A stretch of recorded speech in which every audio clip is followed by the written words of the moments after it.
Hello friends, मैं भाई प्रताप सिंह। आज हम यूपीएससी के बारे में चर्चा करेंगे। इस टॉपिक को मध्य प्रदेश लोक सेवा आयोग के प्रारंभिक परीक्षा के टॉपिक नंबर 10 में सब टॉपिक नंबर 1 के तौर पर जोड़ा गया है। हम शुरू करेंगे अपने टॉपिक को। जब आप भारतीय संविधान को देखेंगे तो यहाँ पर आपको 4 संस्थाएं नज़र आएंगी। इन चारों संस्थाओं को एक तरह से वॉचडॉग कहा जाता है। वॉचडॉग वो संस्थाएं होती हैं जो अपने केंद्रीय मॉडल पर नज़र रखती हैं और उनकी निरंकुशता को रोकने का काम करती हैं। इनमें से जो पहली संस्था है वो है आपका सुप्रीम कोर्ट। जब भी आप देखेंगे गवर्नमेंट ऐसा डिसीजन लेती है जिससे कई सारे लोगों के हितों को नुकसान पहुंचे तो सुप्रीम कोर्ट ऐसे निर्णयों को रोक लगाती है। दूसरी जो है आपकी वो है कैग, कंट्रोलर और ऑडिटर जनरल। देश में हुए जितने भी सरकारी खर्चे होते हैं इन सब का ये ऑडिट करता है। एक तरह से ही सरकार जो मतलब पैसे का गलत व्यय करे उसको रोकता है। देश में निष्पक्ष और स्वतंत्र चुनाव करवाने के लिए एक इलेक्शन कमीशन की स्थापना की गई है। ये तीनों के बाद चौथा नंबर आता है यूपीएससी का। जब आप देखेंगे केंद्र में जो सरकार को उच्च लेवल के अधिकारियों की जब आवश्यकता पड़ती है तो ये अधिकारी जो जनता के बीच में से प्रोवाइड करवाए जाते हैं ये इसी संस्था के द्वारा करवाए जाते हैं। ये इसके लिए हर वर्ष एक परीक्षा का आयोजन करती है जिससे हम आगे समझेंगे। जब आप यूपीएससी को देखेंगे तो ये एक सेंट्रल रिक्रूटमेंट एजेंसी है। मतलब केंद्र के लिए जितने भी उच्च लेवल के अधिकारियों की नियुक्ति की जाती है वो इसी के द्वारा की जाती है। ये एक इंडिपेंडेंट कॉन्स्टिट्यूशनल बॉडी है क्योंकि जब आप भारतीय संविधान में देखेंगे उसके भाग 14 में इसमें एक तरह से जो अनुच्छेद 315 से लेकर 323 है इसमें इसका उल्लेख किया गया है। तो एक तरह से कैसी बॉडी है? इंडिपेंडेंट कॉन्स्टिट्यूशनल बॉडी, ठीक, जिसका डायरेक्टली क्रिएटेड बाय, जिसका सीधा सीधा गठन जो किया है वो संविधान के द्वारा किया गया है। इसमें कई सारे पावर्स और कई सारे ऐसे अनुच्छेद हैं जिन्हें हम आगे चर्चा करेंगे। जब आप यूपीएससी का जो बोर्ड मेंबर है इसकी चर्चा करेंगे तो इसमें एक अध्यक्ष, उसी के साथ में कुछ सदस्य होते हैं। अब यहाँ पर जो कुछ सदस्य हैं, सदस्यों की संख्या जो है वो संविधान में निश्चित नहीं की गई है, लेकिन वर्तमान में जो कुछ समय से प्रोसेस चल रही है इन 9 से 11 के बीच में इनकी सदस्यों की संख्या की गई है। अब इसमें आप एक चीज़ देखेंगे, जो इनके सदस्य हैं 9 से 11, ये जो 9 से 11 हैं इनमें इसके जो चेयरमैन है उसे भी ऐड किया जाता है। टोटल मिला के 9 से 11 होंगे। अब ये जो 9 से 11 आपके सदस्य हैं इनमें से इनके लिए कोई भी ऐसी अर्हता नहीं है जो इनकी योग्यता को यहाँ पे उल्लेख किया गया हो। कोई भी यहाँ पर सदस्य बन सकता है, लेकिन हाँ इसमें एक चीज़ क्लॉज जोड़ा गया है कि आधे सदस्यों को भारत सरकार या फिर राज्य सरकार के अधीन कम से कम 10 वर्ष का अनुभव हो, 10 ईयर्स, या तो राज्य सरकार के अधीन या फिर केंद्र सरकार के अधीन। इन्हें 10 वर्ष का एक्सपीरियंस होना चाहिए, वो भी कितने लोगों को? आधे से आधे लोगों को। इसके साथ इसमें दूसरा एक सब आर्टिकल और जोड़ा गया है कि संविधान ने राष्ट्रपति को अध्यक्ष तथा सदस्यों की सेवा की शर्तें निर्धारित करने का अधिकार दिया है। जो इनकी सेवा शर्तें और इनके जो वेतन भत्ते हैं ये किसके द्वारा निश्चित किए जाएंगे? ये किए जाएंगे आपके राष्ट्रपति के द्वारा। अब हम बात करेंगे इनके कार्यकाल के बारे में। इनके जो मेंबर्स होते हैं उनका जो कार्यकाल होता है वो आपका कार्यकाल होता है 6 वर्ष या फिर 65 वर्ष, मतलब 6/65। अब जैसे कोई एक इंसान 58 की साल में मेंबर बनता है तो कब तक काम कर पाएगा? सिर्फ 6 साल तक, बेशक उसकी 65 एज पूरी कंप्लीट ना हो पाई हो। और ऐसे अगर कोई व्यक्ति 62 साल में इसका अध्यक्ष सदस्य बनेगा तो वो कितने साल काम कर पाएगा? 3 साल। 65 एज उसकी कंप्लीट हो जाएगी तो बढ़ जाएगा। अब या तो 6 वर्ष पहले हो जाए या फिर 65 साल की उसकी उम्र पूरी हो जाए, जो भी पहले हो उसी के अनुसार उसे हटा दिया जाएगा। इसमें जो मेंबर हैं उनकी एज के द्वारा हटते हैं, लेकिन इनके लिए और भी प्रावधान किए गए हैं। जैसे कि अगर किसी मेंबर को समय से पहले हटना है तो वो अपना रेजिग्नेशन देगा। वो किसे देगा? प्रेसिडेंट को। वो अपना रेजिग्नेशन प्रेसिडेंट को देता है। इसमें आप देखें यहाँ पर अपना रेजिग्नेशन देगा प्रेसिडेंट को, ठीक। इसी के साथ में अगर उसे रेजिग्नेशन भी नहीं देना और उसका कार्यकाल ही पूरा नहीं हुआ है और गवर्नमेंट उसे हटाना चाहती है तो इसे हटाने का जो अधिकार है वो है आपके प्रेसिडेंट के पास। लेकिन प्रेसिडेंट इसके लिए क्या करता है? कई तरह के इसमें प्रावधान किए गए हैं। पहले तो ये अपना त्यागपत्र देता है, इसी में कई तरह से प्रावधान किए हैं, जैसे कि राष्ट्रपति के कार्यकाल पर उन्हें हटा सकते हैं। राष्ट्रपति केवल 2 परिस्थितियों में किसी कार्यवाहक की नियुक्ति कर। पहले हम बात करेंगे किसी कार्यवाहक की, उसके बाद हम बात करेंगे इन्हें हटाने की प्रोसेस की। जब आप देखेंगे इसमें कि राष्ट्रपति 2 परिस्थितियों में यूपीएससी के किसी सदस्य को कार्यवाहक अध्यक्ष के रूप में नियुक्त करता है।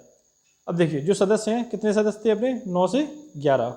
अब इसमें जब आप देखेंगे कि जो आपका प्रेसिडेंट है आयोग का अध्यक्ष, वो उपस्थित नहीं है, तो जो अपने राष्ट्रपति हैं वो किसी उन जो सदस्य हैं उनमें से किसी एक व्यक्ति को एज कार्यवाहक नियुक्त करेंगे, कार्यवाहक अध्यक्ष। जैसे कि जब अध्यक्ष का पद रिक्त हो, पहला क्या है, जब आपका चेयरमैन वैकेंट हो, वहाँ पर कोई चेयरमैन हो ही नहीं, उसके लिए तब एक कार्यवाहक की नियुक्ति की जाएगी।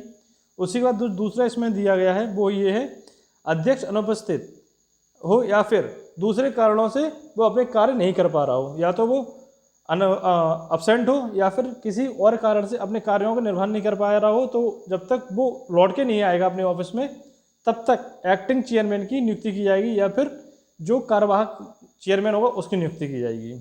और जो कार्यवाहक आपका जो प्रेसिडेंट होगा कब तक का काम करेगा, जब तक कि आपका जो चेयरमैन है वो वापस लौट के ना आ जाए। अब इसका हम बात करेंगे कि जो इन्हें हटाने के संबंधित जो प्रावधान है वो इन्हें कैसे हटाया जा सकता है। इन्हें हटाया जो जाता है उसे राष्ट्रपति के द्वारा हटाया जाता है। अब राष्ट्रपति भी इन्हें अपनी मर्जी से नहीं हटा सकता, क्योंकि संविधान में इन्हें हटाने से कुछ ना कुछ प्रावधान दिए गए हैं। जैसे कि पहला जो प्रावधान है, या तो ये इंसॉल्वेंट या फिर बैंकरप्ट, जैसे कि दिवालिया बैंक, किसी बैंक के द्वारा इन्हें दिवालिया घोषित कर दिया गया हो तो इन्हें इनके पद से हटा दिया जाएगा। या फिर अपने कार्यकाल के दौरान अपने पद के कर्तव्यों के बाहर किसी से वेतन नियोजन में लगा हो। अगर कोई एम्प्लॉय है जो इसका सदस्य है यूपीएससी का, और वो अलग से किसी और जगह वेतन लेके कार्य करता है, तो इस चीज़ को भी इन्हें हटाने का आधार माना जा सकता है। और तीसरा जो आधार है उसमें ये है कि राष्ट्रपति ऐसा समझे कि वह मानसिक या शारीरिक असक्षमता के कारण पद पर रहने योग्य नहीं है, या कोई व्यक्ति ऐसा सदस्य है जो मेंटली डिस्टर्ब हो गया है या फिर शारीरिक अक्षमता के कारण वो काम नहीं कर पा रहा है, तो ऐसे व्यक्ति को भी राष्ट्रपति के द्वारा हटा दिया जा सकता है। अब जब राष्ट्रपति इनमें से किसी को हटाएंगे तो उसमें हटाने के लिए एक पूरी प्रोसेस होती है। जैसे कि पहले आप देखेंगे, राष्ट्रपति किसी सदस्य अध्यक्ष को उसके मिसबिहेवियर, मतलब एक ऐसे जो कदाचार के आधार पर उसे हटाया जा सकता है। जैसे कि मतलब मिसबिहेव कर दे, कोई अपने कार्यों का निर्वहन ना करे, या फिर कदाचार के आधार पर भी उसे हटाया जा सकता है। आगे जब आप देखेंगे कि जब राष्ट्रपति किसी ऐसे सदस्य को हटाएगा तो उसके लिए सबसे पहले क्या करेगा, राष्ट्रपति एक इस मैटर को सुप्रीम कोर्ट के पास भेजेगा। सुप्रीम कोर्ट अपने कुछ जजों में से एक इंक्वायरी बैठाएगी और इंक्वायरी में इसकी जांच की जाएगी कि जो आरोप लगाए गए हैं वो सही हैं या फिर नहीं। जब इन आरोपों की जांच की जाएगी तो उसके बाद जो सुप्रीम कोर्ट है वो अपना जो एक तरह से सिफारिश है वो राष्ट्रपति को देगी। राष्ट्रपति जब इसकी सिफारिश लेगा तो संविधान में इस उपबंध के अनुसार उच्चतम न्यायालय द्वारा इस मामले में दी गई सलाह राष्ट्रपति के लिए बाध्य है। सुप्रीम कोर्ट जो सलाह देगी वो राष्ट्रपति के लिए एक तरह से बाध्य होगी, राष्ट्रपति को उसे मानना ही पड़ेगा। राष्ट्रपति जब इसकी सलाह को मानेगा तो जो सलाह या तो उसे हटाने पक्ष में होगी या नहीं हटाने पक्ष में होगी, जो भी होगी राष्ट्रपति उसके लिए बाध्य है। उच्चतम न्यायालय दी जाने वाली जांच के दौरान राष्ट्रपति संघ लोक सेवा आयोग के अध्यक्ष के बाद दूसरे सदस्यों को निलंबित कर सकता है। ठीक, ये तो हो गया इसे हटाने से संबंधित। अब जब आप तीसरा उसमें पॉइंट देखेंगे तो आपको दिखाई देगा इंडिपेंडेंट एंड इम्पार्शियल फंक्शंस। जो इसकी स्वतंत्रताएं हैं और जो इसके कार्य करने के अधिकार हैं वो क्या क्या हैं। जो इसका पहला कार्य करने का अधिकार है, संघ लोक सेवा आयोग के अध्यक्ष सदस्यों को राष्ट्रपति संविधान में वर्णित आधारों पर ही हटा सकता है, इसलिए उन्हें पदावधि की सुरक्षा दी गई। देखिए, अगर किसी व्यक्ति की एक बार अपॉइंटमेंट हो जाती है तो यहाँ पर उसे किसी ऐसे कदाचार के लिए नहीं हटाया जा सकता जो उसके द्वारा नहीं किया गया हो। जैसे आप देखेंगे कई सारी ऐसी पोस्ट होती हैं जिन्हें कार्यकाल पूरा होने के द्वारा भी केवल एक नोटिफिकेशन के द्वारा हटा दिया जाता है, लेकिन इनके साथ में ऐसा नहीं है। इन्हें हटाने की पूरी प्रोसेस है जिससे ये अपना कार्य स्वतंत्र होकर कर सकें।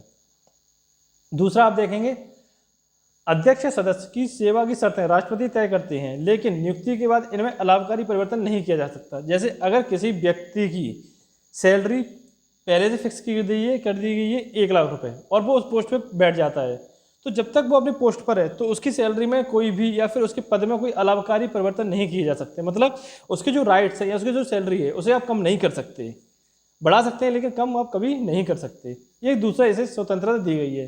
तीसरी स्वतंत्रता वो है, संघ लोक सेवा आयोग के अध्यक्ष कार्यकाल के बाद भारत सरकार या किसी राज्य सरकार के अधीन किसी और नियोजन का पात्र नहीं होगा। अब देखिए, आयोग का जो अध्यक्ष है, हम केवल अध्यक्ष की बात कर रहे हैं, सदस्यों के नहीं। जो आयोग का अध्यक्ष होगा वो अपने कार्यकाल के पूरे होने के बाद ना ही तो भारत सरकार और ना ही किसी राज्य सरकार के अधीन किसी भी दूसरी नौकरी को कर सकता है। ऐसे ही जब आप मेंबर्स के बारे में देखेंगे, संघ लोक सेवा आयोग का सदस्य संघ लोक सेवा आयोग का अध्यक्ष किसी राज्य लोक सेवा के अध्यक्ष के रूप में नियुक्त हो सकता है, लेकिन भारत सरकार या किसी राज्य सरकार के अधीन नियोजन का पात्र नहीं है।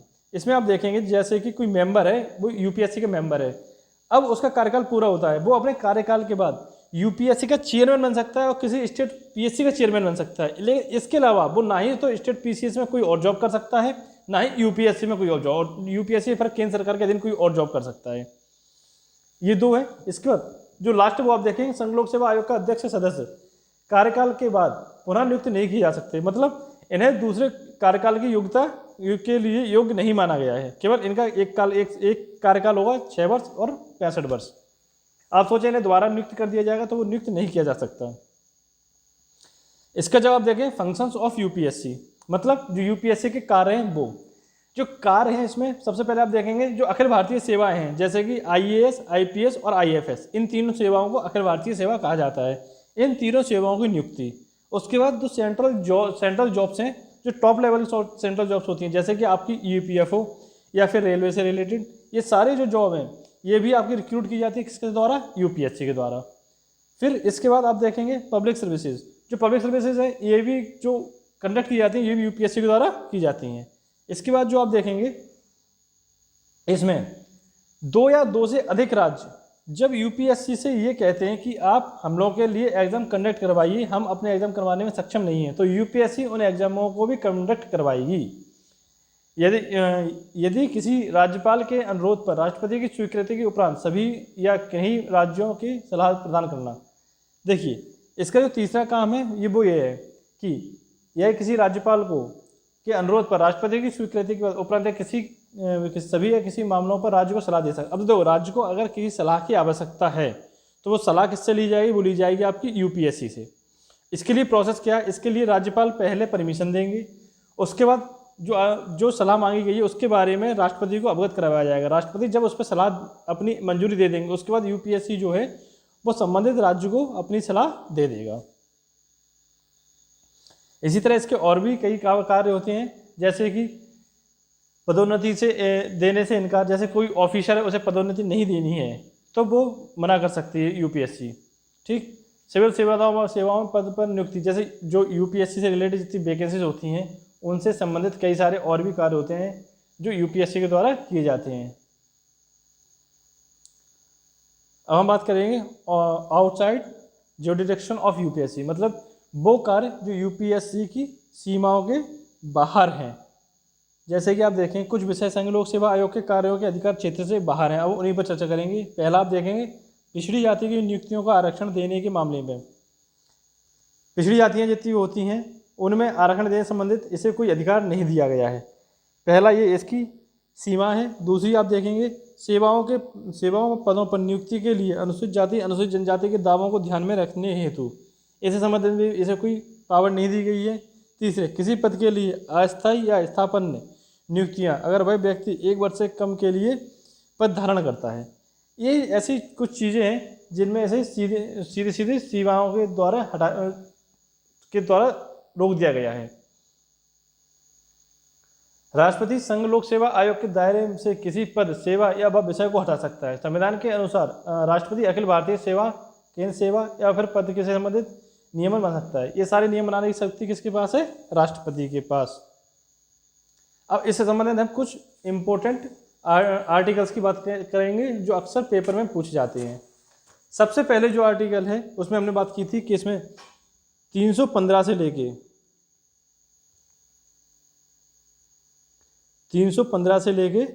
323 तक इसमें उल्लेख किया गया है किसका? यूपीएससी का।